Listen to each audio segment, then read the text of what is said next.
बहनों भाइयों, जय श्री राम।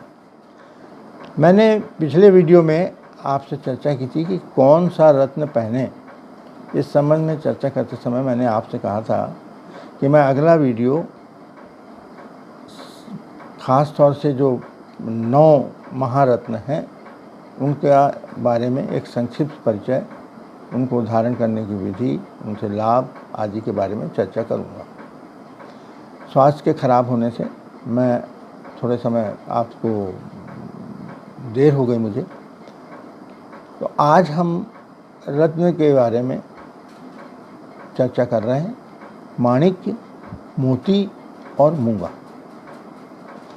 तो माणिक्य जो है वो सूर्य रत्न माना जाता है। ये माणिक्य लाल रंग का होता है और बहुत ही अति सुंदर किरणें इसमें से निकलती हैं। ख़ास तौर से यदि प्रातःकाल इसे सूर्य की रोशनी किरणों के सामने रखा जाए तो इसमें से लाल रंग की किरणें निकलती दिखती हैं, चमकता बहुत तेज़ी से। और ये माणिक्य, अच्छा माणिक्य जो है वो बर्मा में, यानी कि म्यांमार जो है, आजकल बर्मा तो पुराना नाम हो गया, और श्रीलंका में पाया जाता है। इस माणिक्य को कम से कम 3 रत्ती का पहनना आवश्यक होता है। रत्ती का मैं बतला रहा हूँ आपको हिसाब कि रत्ती जो है उसका मतलब होता है 181 मिलीग्राम और कैरेट होता है 200 मिलीग्राम। तो जब कभी आप खरीदी करने जाएं तो उस बात का ध्यान रखें कि मैंने जो कहा है 3 रत्ती, तो 3 रत्ती के हिसाब से आप हिसाब लगा लीजिए, उससे कम का माणिक्य मत लीजिए। माणिक्य को धारण किया जाता है सोने की अंगूठी में।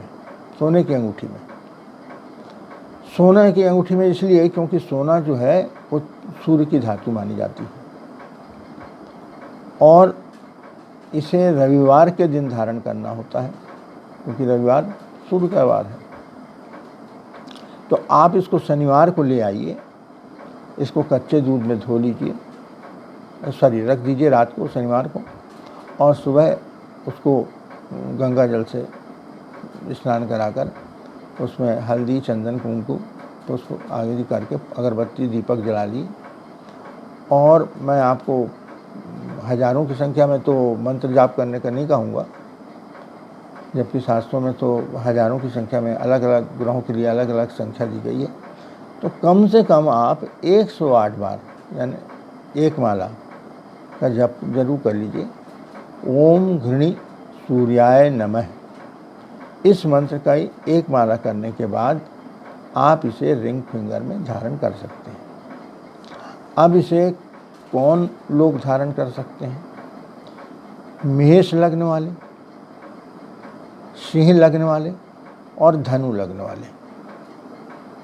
यदि इन लग्न वालों का सूर्य कमज़ोर है तब तो उन्हें अवश्य ही धारण करना चाहिए।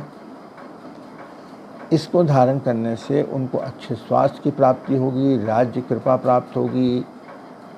यदि वो राजनीति में है तो उसमें उच्च स्थान प्राप्त करेंगे, राज्य की कृपा मिलती रहेगी, सुख संपत्ति मिलेगी, वंश वृद्धि होगी, अच्छा स्वास्थ्य होगा, शत्रुओं का नाश होगा। और इसके साथ साथ माणिक्य के बारे में ये माना जाता है कि यह धारणकर्ता को विपत्ति आने पर रंग बदलकर सूचना देता है। इसका रंग बदल जाता है, यदि विपत्ति आने वाली होती है धारणकर्ता पर तो इसका रंग बदलने लगता है। यह सर्प विष से भी रक्षा करता है। तो माणिक्य को यदि आप धारण कर रहे हैं, और यदि आप माणिक्य, चूँकि बहुत कीमती रत्न होता है, एक 3 रत्ती का भी माणिक्य आपको बहुत महंगा मिलेगा, तो ऐसी स्थिति में यदि आप माणिक्य ना खरीद कर इसके सब्स्टिट्यूट गार्नेट या स्पाइनल या सनस्टोन भी धारण कर सकते हैं। और उसको भी धारण करने की विधि वही है जो माणिक्य को धारण करने की है।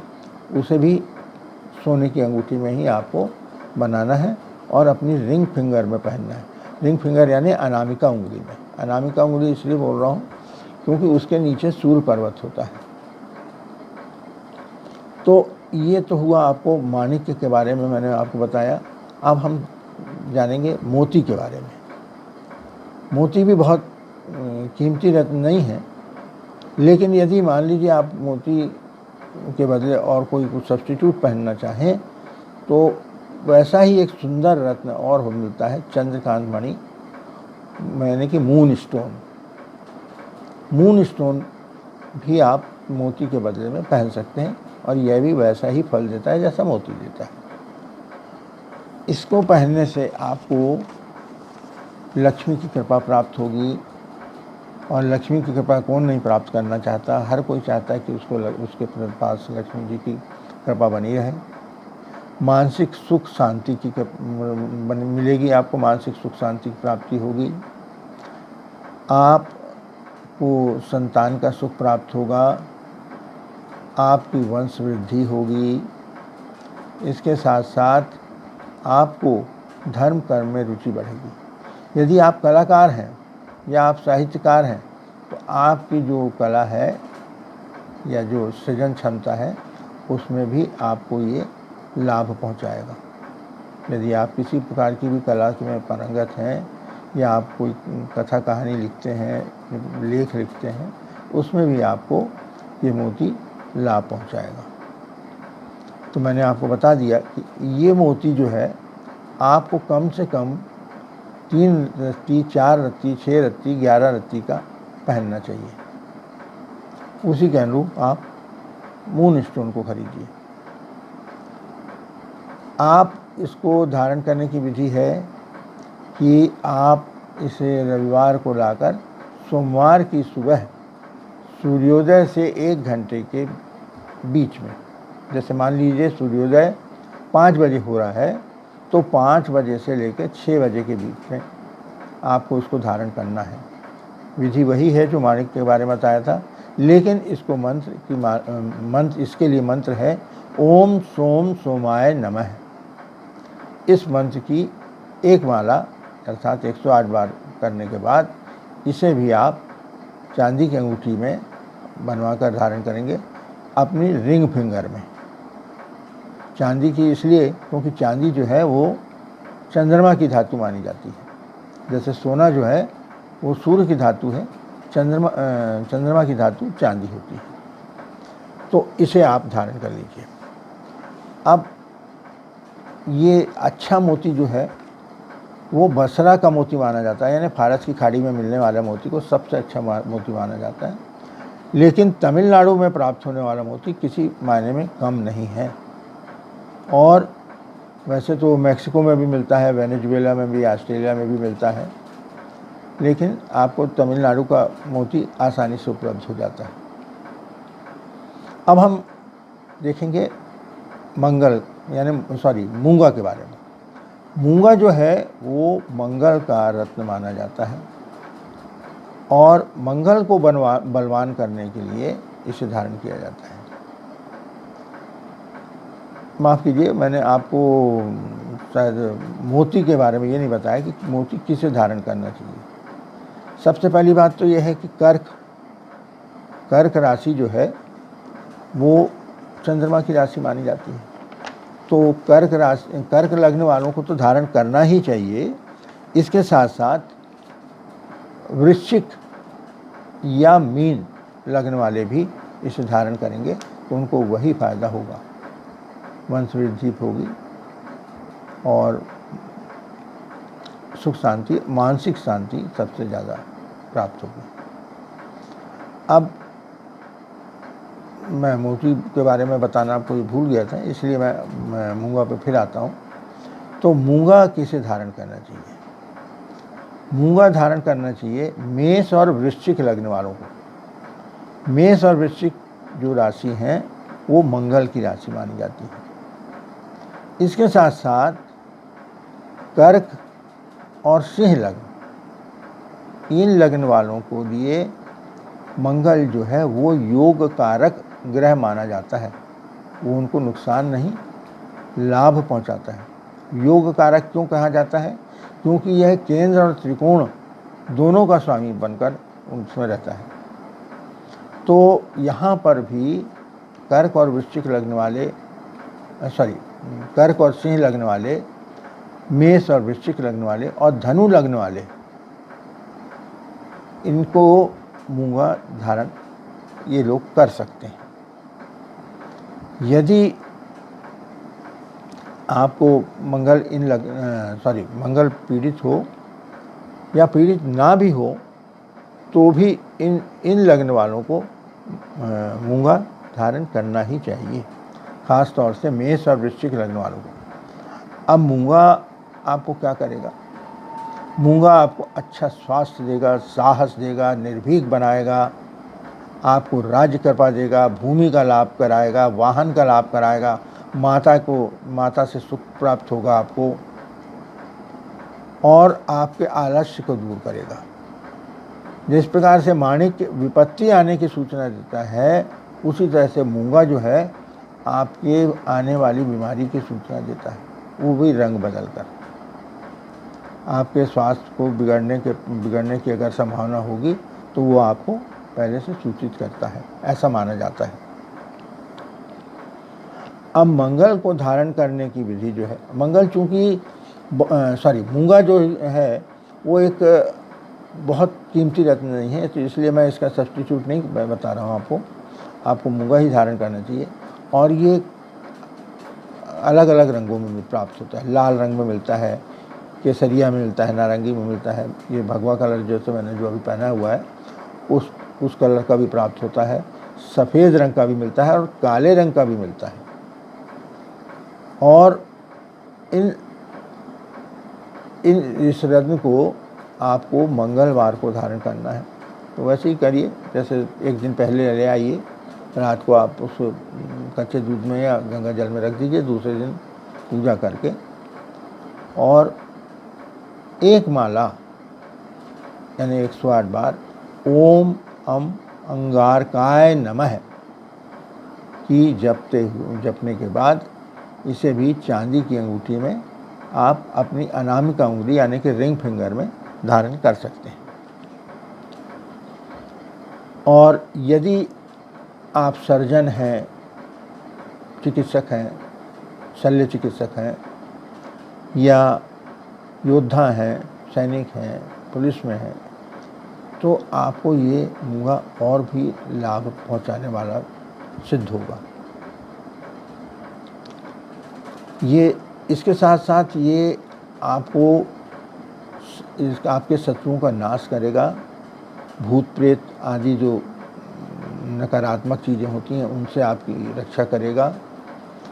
और सबसे बड़ी बात तो ये आपके आत्मविश्वास को बहुत बढ़ाएगा, आपका आलस्य दूर होगा और आप अपने काम में कर्मठता से लगेंगे तो आपको सफलता प्राप्त होगी। तो आपको मैंने ये बतलाया। अब इसको धारण कैसे करना है। मेष और वृश्चिक तो हो गई मंगल की राशि, तो उनको करना है।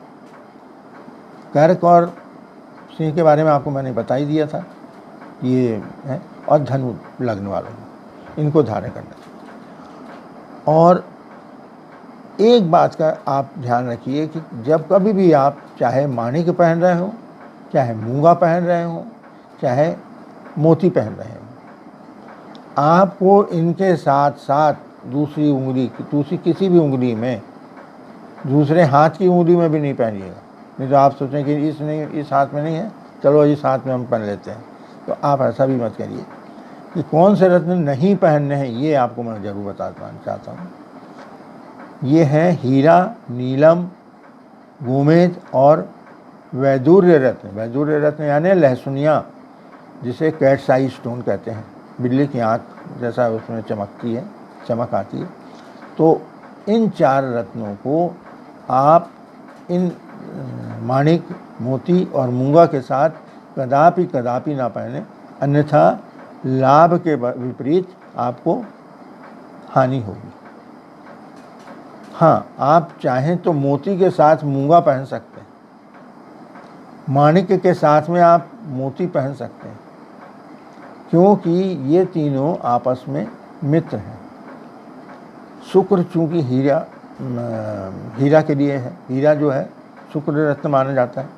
शनि का रत्न है नीलम, और राहु का रत्न है गोमेद, और केतु का रत्न है लहसुनिया। ये चारों इन तीनों के शत्रुवत व्यवहार करते हैं, इसलिए इनको पहनना उचित नहीं होगा कदापि। तो इन रत्नों को आप पहनिए, लाभ उठाइए। हाँ, ख़ास तौर से जैसे सूर्य पीड़ित है या चंद्रमा पीड़ित है, तब तो इनको पहनना बहुत लाजिमी है। पीड़ित का अर्थ होता है कि जैसे मान लीजिए सूर्य के साथ में या चंद्र के साथ में शनि बैठा हुआ हो, या शनि सूर्य या चंद्र को देख रहा हो, दृष्टि डाल रहा हो, तो ऐसी स्थिति में शनि हुआ, राहु हुआ, केतु हुआ, इनकी दृष्टि के कारण आपका सूर्य या चंद्र या मंगल पीड़ित हो सकता है। तो इसे बलवान करने के लिए आपको ये आवश्यक होगा। आपको ये तीनों रत्न बीमारियों से भी बचाएंगे, आपको अच्छा स्वास्थ्य भी देंगे। अतः यदि आपकी ये लग्न है तो आप इनको धारण कर सकते हैं। आज तो मैंने आपको सिर्फ माणिक, मोती और मूंगा के बारे में बताया। अगली बार मैं आपको पन्ना, हीरा और गोमेद के बारे में चर्चा करूंगा। आपको चंद्रमा के साथ यानी मोती के साथ में पन्ना भी नहीं पहनना है, पन्ना भी नहीं पहनना है। तो इन बातों का ध्यान रखते हुए आज हम इस को यहीं विराम देते हैं। लेकिन इसके चलने के पहले मैं आपसे एक बार निवेदन करना चाहता हूं कि कृपा करके प्लीज़ इस वीडियो को लाइक कीजिए, शेयर कीजिए और सब्सक्राइब ज़रूर कर लीजिए, ताकि आपको अगले ज्योतिष के संबंध में और भी जो है अच्छी बातें, जानकारियाँ देना चाहता हूँ वो आपको मिलती रहें। इसमें आपका सहयोग मैं ज़रूर चाहूँगा। तो लाइक, शेयर और सब्सक्राइब ज़रूर करें। बहुत बहुत धन्यवाद। अगली बार। जय श्री राम।